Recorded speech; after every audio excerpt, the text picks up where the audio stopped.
अंतिम चरण में सिलक्यारा सुरंग में 41 मजदूरों का रेस्क्यू ऑपरेशन। लोहे का स्ट्रक्चर हटाने का काम पूरा, जल्द आ सकती है गुड न्यूज।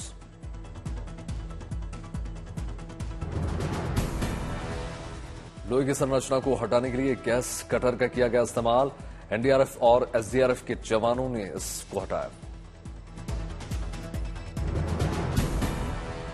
मजदूरों को बचाने के लिए एनडीआरएफ की टीम है तैनात। एनडीआरएफ की 21 सदस्यीय टीम ऑक्सीजन सिलेंडर लेकर टनल में गई है।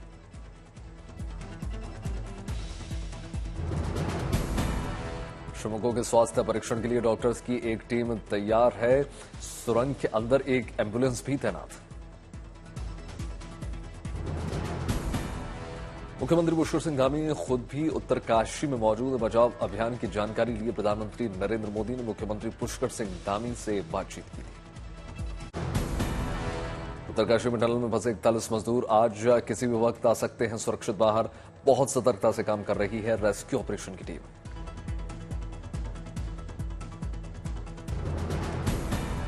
सिलक्यारा छोर से मजदूर गए थे अंदर। इसी हिस्से में 200 मीटर की दूरी पर मलबा गिरा है। मलबा करीब 60 मीटर लंबाई में है। रेस्क्यू के लिए तेजी से चल रहा है काम। 41 जिंदगियों को बचाने के लिए हॉरिजॉन्टल पाइप डाली गई।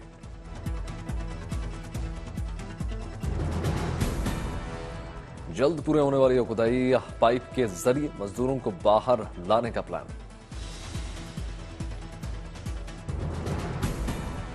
एनएचआईडीसीएल के एमडी मोहम्मद अहमद ने दी खुदाई के बारे में जानकारी। मजदूरों को जल्द निकाले जाने की जताई उम्मीद। कई एजेंसियां मिलकर तालमेल के साथ कर रही हैं काम। रेस्क्यू अभियान पर सलाह देने के लिए नेशनल और इंटरनेशनल टनलिंग एक्सपर्ट मौके पर मौजूद। डॉक्टर की देखरेख में कम तेल और मसालों के साथ भोजन तैयार किया जा रहा है। श्रमिकों को रात में खाने के 150 पैकेट भेजे गए। इमरजेंसी सेवा 108 को भी अलर्ट पर रखा गया है। 8 राज्यों के 41 मजदूर टनल में फंसे। टनल में फंसे हैं झारखंड के 15 मजदूर। मुख्यमंत्री हेमंत सोरेन ने जल्द सफल रेस्क्यू की जताई उम्मीद। मजदूरों के लिए टनल में ऑक्सीजन की भी इंतजाम किया गया है। अंदर दवाई भी पहुंचाई जा रही है। राजस्थान के रण में बीजेपी और कांग्रेस दोनों ने झोंकी अपनी पूरी ताकत। डूंगरपुर की रैली में प्रधानमंत्री का हमला। कहा घोटालेबाजों को चुन चुन कर करें साफ। प्रधानमंत्री ने राजस्थान में बीजेपी सरकार बनने का किया दावा। बोले जहां से कांग्रेस की उम्मीद खत्म होती है वहां से मोदी की गारंटी शुरू होती है। प्रधानमंत्री मोदी ने कहा कांग्रेस वादे की लाल डायरी लेकर घूमती रहेगी लेकिन मोदी की गारंटी इस पर भारी पड़ेगी। प्रधानमंत्री मोदी ने कहा कांग्रेस ना दलितों की है, ना पिछड़ों की, ना आदिवासियों की। वो एक परिवार की है। गुलाम सरदार पटेल और अंबेडकर तक किया अपमान। डूंगरपुर में प्रधानमंत्री मोदी ने रैली में आए लोगों से मोबाइल टॉर्च जलवाकर बीजेपी सरकार का संकल्प लिया। कमल चुनेगा राजस्थान का लगवाया नारा। पाली की रैली में अमित शाह ने राजस्थान में बीजेपी सरकार बनने का किया दावा। कहा 3 दिसंबर को राजस्थान में मिलेगी दूसरी बार दिवाली। पाली में अमित शाह ने गांधी परिवार और कांग्रेस को बताया राहु केतु। लाल डायरी पर तंज कसते हुए कहा गहलोत के सामने लाल पगड़ी पहनकर ना जाए। सवाईमाधोपुर में राहुल गांधी का प्रधानमंत्री मोदी और गौतम अडानी पर निशाना। राहुल बोले बीजेपी झूठ बोलकर जनता को गुमराह कर रही है। राहुल गांधी ने राजस्थान के भरतपुर में उठाया जातिगत जनगणना का मुद्दा। कहा देश को सांसद विधायक नहीं आईएएस ऑफिसर चाहिए। राहुल बोले पता चले देश में कितने आईएएस पिछड़े, कितने आदिवासी और दलित। बोले संसद में प्रधानमंत्री से किया सवाल लेकिन नहीं मिला जवाब। भरतपुर में राहुल गांधी का बीजेपी पर हमला। कहा असल मुद्दों से ध्यान भटकाने के लिए बीजेपी करती है नफरत की राजनीति। राजस्थान के शाहपुरा में प्रियंका गांधी वाड्रा ने रैली की। बीजेपी को बताया गुमराह करने वाली पार्टी। जोधपुर में उत्तर प्रदेश के मुख्यमंत्री योगी आदित्यनाथ ने भरी हुंकार, बोले जोधपुर में 2 साल पहले तलवारें लहराई गई थी, अगर ऐसा उत्तर प्रदेश में होता तो बुलडोजर से ठीक कर देते। कोटा मंत्री शांति धारीवाल का वीडियो निकलकर सामने आया। वीडियो में महिला का आरोप, मुझे दिए गए 25,000 रुपए, कांग्रेस ने बताई साजिश। राजस्थान के फतेहपुर शेखावाटी में कमिश्नर और आईजी की मौजूदगी में फ्लैग मार्च, निष्पक्ष और निर्भीक मतदान का संदेश। चुनावी रैली में राहुल गांधी ने कहा, राजस्थान का हर बच्चा बोले अंग्रेजी ये मेरी ख्वाहिश, अंग्रेजी शिक्षा से नौकरियों की बेहतर मौकों को हवाला। उदयपुर में बीजेपी ने दीपावली मिलन के बहाने वाल्मीकि समाज के नाम से सफाई कर्मियों को बुलाया। भीलवाड़ा में प्रधानमंत्री मोदी ने सचिन पायलट के बहाने किया तंज, बोले कांग्रेस में जो भी गांधी परिवार से टकराता है वो हमेशा के लिए खत्म हो जाता है। मोदी बोले सचिन के पिता राजेश पायलट ने भी गांधी परिवार को दी थी चुनौती, इसलिए अब कांग्रेस पिता की सजा बेटे को दे रहे हैं। हनुमानगढ़ में पूर्व मुख्यमंत्री वसुंधरा राजे सिंधिया ने भादरा में रैली की। सीकर में बीजेपी अध्यक्ष जेपी नड्डा ने कांग्रेस सरकार पर साधा निशाना, गहलोत सरकार को बताया घोटालेबाजों की सरकार।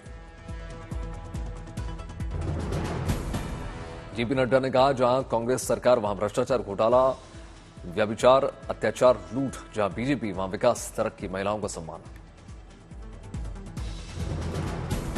सीकर में राजस्थान बीजेपी अध्यक्ष सीपी जोशी ने रैली की। बीजेपी प्रत्याशी झाबर खर्रा से समर्थन की मांग।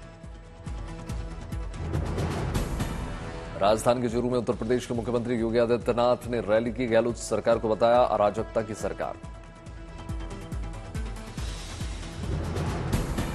सीकर में राजस्थान के पूर्व डिप्टी सीएम सचिन पायलट की रैली, कांग्रेस प्रत्याशी दीपेंद्र सिंह शेखावत को जिताने की अपील।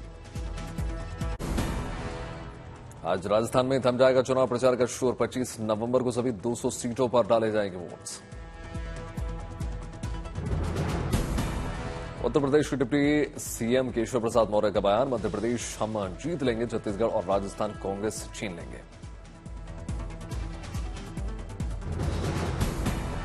केशव प्रसाद मौर्य ने कांग्रेस को बताया भ्रष्टाचार की अम्मा, बोले उत्तर प्रदेश में कांग्रेस और समाजवादी पार्टी कभी सत्ता में नहीं कर पाएंगे वापसी। हिमाचल के मुख्यमंत्री सुखविंदर सिंह सुक्खू का बीजेपी पर आरोप, पिछली बीजेपी सरकार ने मौजूदा सरकार पर थोपी अपनी देनदारी।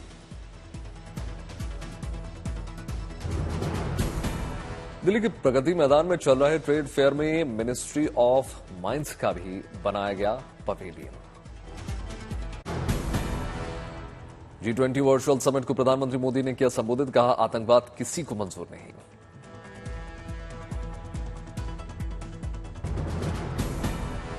इजरायल हमास युद्ध पर बोलते हुए प्रधानमंत्री ने कहा, दुनिया में कहीं भी नागरिकों की मौत निंदनीय, गाजा में मानवीय सहायता पहुंचाना जरूरी। सिविलियंस की मौत कहीं भी हो निंदनीय है। हम मानते हैं कि आतंकवाद हम सभी को अस्वीकार्य है। सिविलियंस की मौत। G20 वर्चुअल सम्मेलन में डीप फेक को लेकर प्रधानमंत्री मोदी ने जताई चिंता, कहा एआई के रेगुलेशन को लेकर मिलकर काम करना चाहिए। आज आर्टिफिशियल इंटेलिजेंस के युग में टेक्नोलॉजी को रिस्पॉन्सिबल तरीके से उपयोग में लाने की जरूरत है। पूरी दुनिया में एआई के नेगेटिव यूज को लेकर चिंता बढ़ रही है। सुप्रीम कोर्ट के निर्देश को लेकर बोले योग गुरु बाबा रामदेव, हम कोर्ट के आदेश का सम्मान करते, मेडिकल माफिया झूठा प्रचार करता है। डॉक्टरों के एक ऐसे गिरोह ने, एक ऐसे गैंग ने, एक ऐसी संस्था बना रखी है, वो प्रोपेगेंडा करते रहते हैं योग के खिलाफ, आयुर्वेद के खिलाफ, नेचुरोपैथी के खिलाफ, अपने सनातन सांस्कृतिक मूल्यों के खिलाफ। रामदेव ने कहा, जो झूठ फैलाया जा रहा है उसका पर्दाफाश होना चाहिए। बीमारियों को नाम पर लोगों को डराया जा रहा है। झूठे प्रोपेगेंडा कर रहे हैं, उनके ऊपर दंड लगाओ, उनके ऊपर जुर्माना लगाओ। मैं इस बात को क्यों कह रहा हूं?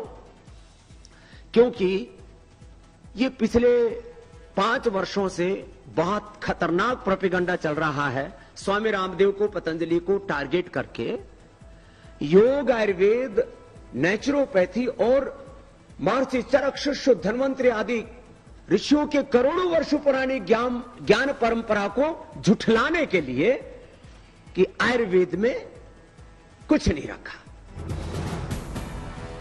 रामदेव ने कहा, हमारी ये दवाएं लंबे शोध पर आधारित, कोर्ट ने अपना पक्ष रखने की इजाजत मांगी। एलोपैथिक दवाइयों को लेकर पतंजलि के भ्रामक विज्ञापनों पर सुप्रीम कोर्ट ने लगाई फटकार, कहा 1 करोड़ रुपए का जुर्माना लगाने की चेतावनी। पतंजलि आयुर्वेदिक कंपनी को भविष्य में ऐसे विज्ञापन प्रकाशित न करवाने के निर्देश। साथ ही एलोपैथी बनाम आयुर्वेदिक की बहस को मुद्दा न बनाने की भी सख्ती। एनसीईआरटी के सोशल साइंस के स्कूली पाठ्यक्रम में संशोधन को लेकर उच्च स्तरीय समिति को सौंपी गई रिपोर्ट। रामायण और महाभारत जैसे महाकाव्य शामिल करने की सिफारिश। कमेटी ने कहा, देशभक्ति की कमी की वजह से देश छोड़कर हर साल दूसरे देश चले जाते हैं हजारों छात्र। उच्च स्तरीय समिति ने पाठ्यक्रम में संशोधन के साथ क्लास रूम्स की दीवारों पर संविधान की प्रस्तावना लिखने का भी प्रस्ताव रखा। बीजेपी ने चुनाव आयोग से प्रधानमंत्री के लिए राहुल गांधी की भाषा की शिकायत की। राहुल गांधी पर कार्रवाई की मांग। 25 से 27 नवंबर तक तेलंगाना दौरे पर रहेंगे प्रधानमंत्री मोदी। 3 दिन में करेंगे 6 रैलियां। 23 नवंबर को मीराबाई की जयंती पर मथुरा में चल रहे ब्रज रज उत्सव में शामिल होंगे प्रधानमंत्री नरेंद्र मोदी। मथुरा सांसद हेमा मालिनी कार्यक्रम में मीराबाई के रूप में करेंगे नृत्य प्रस्तुति। प्रधानमंत्री मीराबाई के नाम की डाक टिकट भी जारी करेंगे। बीजेपी ने अपने ऑफिशियल सोशल मीडिया एक्स का बैकग्राउंड बदल दिया। जय श्री राम 22 जनवरी 2024 रखा। आजादी के 75 साल बाद सुप्रीम कोर्ट परिसर में लगाई जाएगी संविधान निर्माता बाबा साहेब भीमराव अंबेडकर की प्रतिमा। 26 नवंबर को संविधान दिवस पर होगा अनावरण। झारखंड विधानसभा के 23वें स्थापना दिवस का उद्घाटन राज्यपाल सीपी राधाकृष्णन ने दीप जलाकर किया। दिल्ली की प्रगति मैदान में चल रहा ट्रेड फेयर मेले में भारत के 25 राज्यों समेत 13 देशों ने लिया हिस्सा। मेले में कारीगरों ने अपने हाथों से बनाए मिट्टी के खिलौने, खादी के धागों से सजाया गया पवेलियन।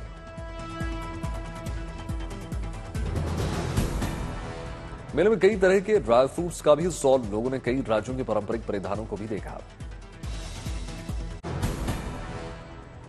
ट्रेड फेयर में युवाओं का रुझान आयुर्वेद और प्राकृतिक ऑर्गेनिक उत्पादों की ओर ज्यादा।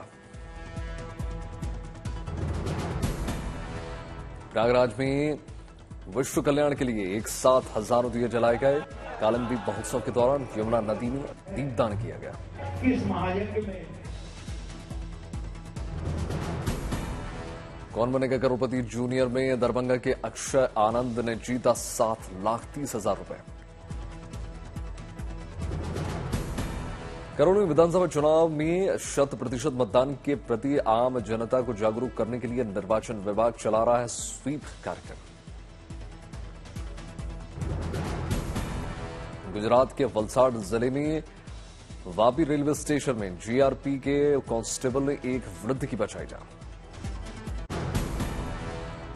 सांसद सुप्रिया सुले ने उठाया पैराग्लाइडिंग का लुत्फ। पुणे जिले के पुरंदर तालुका के दौरान पैराग्लाइडिंग की।